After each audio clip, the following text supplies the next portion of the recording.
पिछले एपिसोड में हमने देखा कि प्रशांत ये देखकर हैरान था कि इस लड़की को मेरी बातों से कोई फर्क नहीं पड़ रहा है। आखिर ऐसी कौन सी चीज है जिसके लिए ये इतनी ड्रामा कर रही है।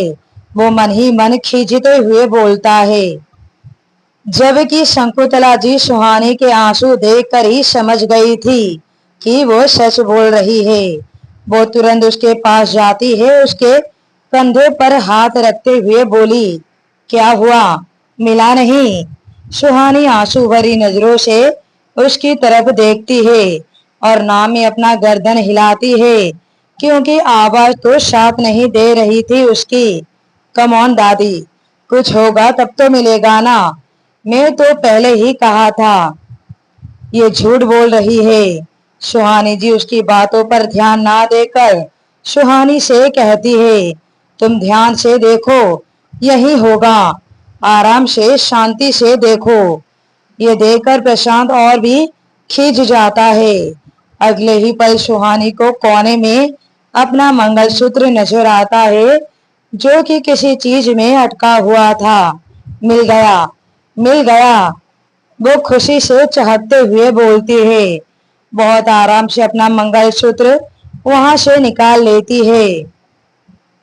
प्रशांत ने धीरे से कहा, थैंक्स गॉड, जान छूटी। सुहानी जैसे ही अपने मंगलसूत्र को अपने हाथों में लेती है, उसका दिल भर आता है। सम्राट की यादें फिर से उसे घेर लेती है। सम्राट के साथ बिताए प्यार भरे लम्हे उसकी आंखों के सामने घूमने लगते हैं। अगले ही पल उसे वो सब याद आ जाता है जो रघुवीर ने उसके साथ किया, उसके प्यार को, उसके सम्राट को, उसके जिंदगी को उससे दूर कर दिया। ये याद आते ही सुहानी अपना मंगलसूत्र अपने सीने से लगाकर फूट फूट कर रोने लगती है। प्रशांत को इन्हीं चीजों से चिढ़ होती थी, क्योंकि उसके खुद के अंदर कोई एहसास नहीं थे, कोई फीलिंग नहीं थी, कोई जज्बात नहीं थे। इसलिए उसे किसी दूसरे के जज्बात भी नजर नहीं आते थे। सुहानी को रोते हुए देखकर वो और भी चिढ़ जाता है और तपाक से बोलता है, काले मोती ही तो है जिसके लिए तुम इतना ड्रामा कर रही थी। डिस्कस्टिंग। प्रशांत, शंकुतला जी उसे डांटते हुए बोलती है। उसकी बात सुनकर सुहानी उसकी तरफ देखती है, फिर अपना मंगलसूत्र पहनते हुए बोली, तुम्हारे लिए होंगे ये काले मोती, पर मेरे लिए ये मेरा सब कुछ है, मेरी जिंदगी है जो तुम कभी नहीं समझ सकते। तो कहाँ है तुम्हारा सब कुछ, कहाँ है तुम्हारी जिंदगी? इस स्टूपिड से मंगलसूत्र के लिए तुम सुबह से यहीं पड़ी हो, बारिश में भीग रही हो, पर किस लिए? कहाँ है तुम्हारा सो कॉल्ड पति, जिसे तुम्हारी जरा भी फिक्र नहीं है, जिसे ये भी नहीं पता कि कहाँ है उसकी वाइफ? ऐसे घटिया इंसान के लिए वो अपनी बात पूरी कर पाती उससे पहले ही चटा करके एक चांटा उसके मुंह पर पड़ता है, जो कि सुहानी ने मारा था। ये देखकर सबकी आंखें फैल जाती है। सारे नौकर एक दूसरे को देखते हैं और प्रशांत का तो क्या ही कहना। कोई उसे टच भी करे तो उसे बर्दाश्त नहीं होता, और यहाँ तो सुहानी ने उसे थप्पड़ मार दिया। उसका हाथ खुद ब खुद अपनी गाल पर चला जाता है। आंखों में अंगारे उतर आते हैं।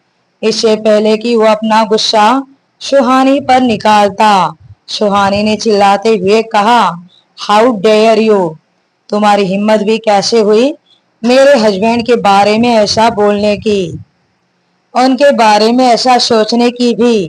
वो क्या है क्या नहीं, तुम जैसा पत्थर दिल इंसान कभी नहीं समझ सकता। किसी को भी बिना जाने उसके बारे में ऐसी राय मत बनाना। प्रशांत बीच में ही उसकी बात को काटते हुए बेहद गुस्से में बोला, मुझे किसी के बारे में जानने की या किसी के बारे में राय बनाने की कोई जरूरत नहीं है। काले मोती मिल गए ना तुम्हारे, सो गेट आउट, अभी के अभी निकल जाओ मेरे घर से। प्रशांत उस पर गरजते हुए बोलता है, सुहानी भी बिना कुछ बोले वहां से जाने के लिए अपना कदम बढ़ाती है। शकुंतला जी प्रशांत के पास जाकर धीरे से बोली, इतनी रात को अकेली कहाँ जाएगी? वो उसकी फिक्र करते हुए बोलती है, ये उसकी प्रॉब्लम है और आप उसकी साइड क्यों ले रहे हैं? आपने देखा नहीं उसने मुझे। हाँ तो तुमने काम ही पिटने वाले किए हैं। अब तुम उसके पति को उल्टा सीधा कहोगे तो वो भी चुप नहीं रहेगी ना। किसी का मुंह चलता है तो किसी का हाथ चलता है। अपनी दादी की बात सुनकर प्रशांत का पारा और भी चढ़ जाता है। उसकी नजर पीछे खड़े नौकरों पर जाती है जो कि कब से वहीं खड़े थे। प्रशांत गुस्से से अपनी जलती निगाहें सब पर डालता है जो कि काफी था सबको वहां से भगाने के लिए। सब वहां से चले जाते हैं और तुरंत अपने अपने काम में लग जाते हैं। प्रशांत देखता है कि सुहानी वहां से चली गई है। वो भी अंदर जाने लगता है जबकि शकुंतला जी को सुहानी के लिए बुरा लग रहा था। इससे पहले कि प्रशांत अंदर जाता तभी बाहर गेट पर खड़ा गार्ड भागा भागा अंदर आता है और शकुंतला जी को बताता है कि वो लड़की जो यहाँ से निकली थी वो बाहर सड़क पर गिरकर बेहोश हो गई है। ये सुनते ही शकुंतला जी घबरा जाती है। फटाफट से बाहर की तरफ जाते हुए बोली, ये सब तुम्हारी वजह से हुआ है प्रशांत, कभी तो इंसानियत दिखा दिया करो। ये कहते हुए वो बाहर की तरफ जाती है। अब क्या मुसीबत है? मन मारकर प्रशांत भी उनके पीछे जाता है। दूसरी तरफ सम्राट अपनी आंखें बंद करके अपने कमरे में बैठा था। सुहाने की बातें, उसकी नादानियां, उसकी मासूमियत, सब कुछ उसे याद आ रहा था। उसकी बंद आंखों में से आंसू बह रहे थे। जहां एक और सम्राट और सुहानी के जिंदगी में तूफान आ गया था, वहीं अनुराधा अब धीरे धीरे राघव के साथ सहज हो रही थी, पर सिर्फ एक दोस्त की तरह। दिल ही दिल में राघव उसे कितना चाहता है ये उसे पता ही नहीं था। बीते दिनों अनुराधा की तबीयत काफी खराब हो गई थी, पर राघव ने उसका पूरा ध्यान रखा। टाइम पर खाना पीना, टाइम पर दवाइयाँ, सबसे बड़ी बात उसे खुश रखने की कोशिश करना। राघव के प्यार का ही असर था कि अनुराधा उसके साथ सहज हो गई थी। बेझिझक अपने दिल की बात उससे कहने लगी थी। रात का वक्त है। अनुराधा और सिया सोफे पर बैठे टीवी देख रहे थे। सुधा अपने कमरे में थी। अनुराधा घड़ी में देखते हुए बोली, इतना टाइम हो गया, राघव जी अभी तक क्यों नहीं आए? खाने का टाइम भी हो गया है। मम्मा मम्मा, पापा कब आएंगे? मुझे बहुत भूख लगी है। वो उसके गले में अपनी छोटी छोटी बाहें डालते हुए बोलती है। अनुराधा उसके गाल खींचते हुए बोली, सब पता है मुझे, तुम्हें फ्रिज में रखी केक की भूख लगी है, पर बेटा जी, केक तो आपको खाना फिनिश करने के बाद ही मिलेगा। ये सुनकर सिया का चेहरा लटक जाता है। अनुराधा ने कहा, जल्दी से जाकर दादी को बुलाकर लाओ, तब तक मैं खाना लगाती हूँ। सिया सुधा जी को बुलाने चली जाती है। पहले राघव जी को फोन करके पूछती हूँ कहाँ रह गए वो।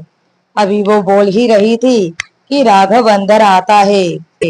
उसका चेहरा खुशी से खिला हुआ था। सामने ही अनुराधा को देखकर वो जल्दी से उसके पास आता है और बिना कुछ सोचे समझे, अनुराधा जी, आप मेरे लिए बहुत लकी है। मेरी बहुत बड़े अस्पताल में जॉब लग गई है। ये सब आपकी वजह से हुआ है। ये कहता हुआ वो एकदम से उसके गले लग जाता है। अनुराधा इस चीज के लिए तैयार ही नहीं थी। उसकी आंखें हैरानी से फैल जाती है। उसकी सांसें तेज होने लगती है। आज पहली बार राघव उसके इस तरह करीब आया था। उसकी करीबी से सिहर उठी थी अनुराधा। वो कोई भी हलचल नहीं कर रही थी। राघव को एकदम से एहसास होता है कि वो ये क्या कर रहा है। अपने हरकत पर वो खुद हैरान था। वो एकदम से अनुराधा से अलग होते हुए बोला, सॉरी सॉरी। वो मैं पता नहीं कैसे, उसे समझ नहीं आ रहा था कि वो क्या बोले। यही हाल अनुराधा का भी था। वो बिना कुछ बोले जल्दी से किचन में भाग जाती है। राघव के करीबी अभी भी उसे बेचैन कर रही थी। ये कैसा एहसास है? क्या हो गया था मुझे? ऐसा तो सम्राट के साथ नहीं नहीं, मैं कुछ ज्यादा ही सोच रही हूँ। वो अपने ख्यालों को झटक कर अपने काम करने लगती है। ये बात अलग थी कि उसका दिल अभी भी तेजी से धड़क रहा था। उधर राघव भी अपनी हरकत पर हैरान था कि वो ऐसा कैसे कर सकता है। यहाँ इंदौर में चलते चलते सुहानी बेहोश होकर सड़क पर गिर जाती है। हल्की हल्की बारिश अभी भी हो रही थी। शंकुतला जी जल्दी से सुहानी के पास जाती है। न चाहते हुए भी प्रशांत को उनके साथ जाना पड़ता है। शंकुतला जी सुहानी के गाल थपथपाते हुए बोली, बेटा सुनो बेटा। पर तब उन्हें पता चलता है कि सुहानी तो बर्फ से भी ज्यादा ठंडी हो गई है। लगता है इसे ठंड लग गई है। गार्ड ने कहा, यह तो होना ही था। कब से भूखी प्यासी बारिश में भीग रही थी। जहां शंकुतला जी और गार्ड दोनों को उसकी फिक्र हो रही थी, वहीं पास खड़ा प्रशांत उसे खींच रहा था। उसकी वजह से मुझे स्टूपिड से बारिश में भीगना पड़ रहा है, जो कि मुझे बिल्कुल भी पसंद नहीं। सारे कपड़े खराब हो गए हैं मेरे। खड़े खड़े देख क्या रहे हो? उठाओ इन्हें और घर के अंदर ले चलो। शंकुतला जी लगभग फरमान सुनाते हुए बोलती है, व्हाट? इसे और मैं उठाऊं? नो दादी, आपको समाज सेवा करने का शौक है तो आप कीजिए, पर मुझसे कोई उम्मीद मत रखिए। बेरुखी से बोलता है प्रशांत। हम आपको समाज सेवा करने के लिए नहीं कह रहे हैं, पर आप हमारी तो मदद कर सकते हो ना। इतनी मेहरबानी कर दीजिए कि इस लड़की को बस घर के अंदर तक ले जाइए। हम ये कर सकते तो आपको नहीं कहते। प्रशांत एक नजर अपनी दादी की तरफ देखता है, फिर मन ही मन खींचते हुए सुहानी को गोद में उठाकर घर के अंदर ले जाता है। वो बात अलग थी कि उसे ऐसा करते हुए बिल्कुल भी खुशी नहीं मिल रही थी, बल्कि वो तो इरिटेट हो रहा था। सुहानी बेहोशी की हालत में बड़बड़ कर रही थी, पर प्रशांत उस पर ध्यान नहीं दे रहा था। अगले ही पल उसे गेस्ट रूम में लेकर जाता है, बिस्तर पर लेटाने लगता है। ऐसा करते हुए वो हल्का सा उसके करीब हो जाता है। ठीक उसी वक्त उसके कानों में सुहानी की आवाज टकराती है। सुहानी के होठ हिलते हैं, सम्राट। बस यही बोल रही थी वो।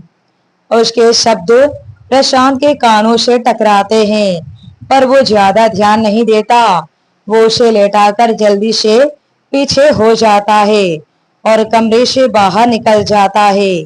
जहां शंकुतला जी डॉक्टर को फोन कर रही थी, वहीं प्रशांत अपने घर को देख रहा था, अपने कपड़ों को देख रहा था जो कि गंदे हो गए थे। वो तुरंत नौकरों को घर साफ करने के लिए बोलता है और अपने कमरे में जाकर चेंज करने लगता है। सम्राट अभी भी अपनी आंखें बंद किए सोफे पर बैठा था और उसकी आंखों के किनारे भीगे हुए थे। सम्राट, सुहानी फिर से बड़बड़ाती है। सम्राट एकदम से चौंक कर उठता है। उसे ऐसा लगता है जैसे सुहानी वही है उसके आसपास और उसे पुकार रही है। उसका दिल तेजी से धड़क उठता है, पर वो जब अपने आसपास देखता है तो वहां कोई नहीं था। कहाँ हो तुम सुहानी? कहाँ चली गई हो? ये कहता हुआ वो पास रखी उसकी तस्वीर को उठाकर अपने सीने से लगा लेता है और वहीं सोफे पर लेट जाता है। विराट भी अपने कमरे में चक्कर काट रहा था। कुछ तो गड़बड़ है। सुहानी और पैसों की लालची? नहीं, मैं नहीं मानता। ऐसा कुछ तो है जो हमसे छूट रहा है। वो खुद से ही बात करते हुए ये सब बोल रहा था। यहाँ शंकुतला जी ने सुहानी के कपड़े बदल लिए थे। तब तक डॉक्टर भी आ गया था। वो सुहानी का चेकअप करते हैं और टेस्ट करने के लिए ब्लड सैंपल भी लेते हैं। ठंड बैठ गई है इनके अंदर, सुबह तक होश आ जाएगा। बाकी तो रिपोर्ट्स आने के बाद ही पता चलेगा। फिलहाल मैंने इंजेक्शन दे दिया है, सुबह आकर एक बार फिर देख लूंगा। इतना कहकर वो वहां से चला जाता है। शंकुतला जी सुहानी की तरफ देखते हुए बोली, कितनी प्यारी बच्ची है, जरूर इसके साथ कुछ बुरा हुआ है। भगवान इसकी सारी परेशानियां जल्द ही दूर करे। वो उसे सही से कंबल ओढ़ाते हुए बोलती है और फिर अपने कमरे में चली जाती है। किसी तरह रात गुजरती है और सवेरा होता है।